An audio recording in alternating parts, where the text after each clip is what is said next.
K മധു കേരള ചലച്ചിത്ര വികസന corporation chairman സ്ഥാനം രാജിവെച്ചു. സർക്കാർ മാറിയതിന് പിന്നാലെയാണ് രാജി. സൈഫ് സൈനൽ അബ്ദീൻ വിശദാംശങ്ങളുമായി ചേരുന്നുണ്ട്. സൈഫ്, ഭരണമാറ്റത്തെ തുടർന്നാണോ രാജി തീരുമാനം?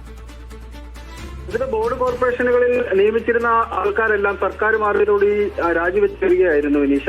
അതിനിടെയാണ് ഇന്ന് ഉച്ചയോടുകൂടി കെ മധു ചലച്ചിത്ര വികസന കോർപ്പറേഷൻ ചെയർമാൻ സ്ഥാനം കൂടി രാജിവെച്ചിരിക്കുന്നത്. ഇനി എല്ലായിടത്തും നിയമനങ്ങൾ നടത്തേണ്ട സമയമാണ്. ചലച്ചിത്ര അക്കാദമിയിലടക്കം പുതിയ നിയമനങ്ങൾ വേണം. അതിന്റെ കൂട്ടത്തിൽ KSRTC ചെയർമാൻ സ്ഥാനത്തേക്കും ആളെ സംസ്ഥാന സർക്കാർ ആലോചിക്കുന്നുണ്ട്. അന്തിമ തീരുമാനത്തിലേക്ക് എത്തിച്ചേർന്നിട്ടില്ല. മന്ത്രിമാരുടെ പേഴ്സണൽ സ്റ്റാഫുകളുടെ തീരുമാനം വന്നതിന് പിന്നാലെയായിരിക്കും ബോർഡ് കോർപ്പറേഷനുമായി ബന്ധപ്പെട്ട കാര്യങ്ങൾ ധാരണയിലെത്തുന്നത്.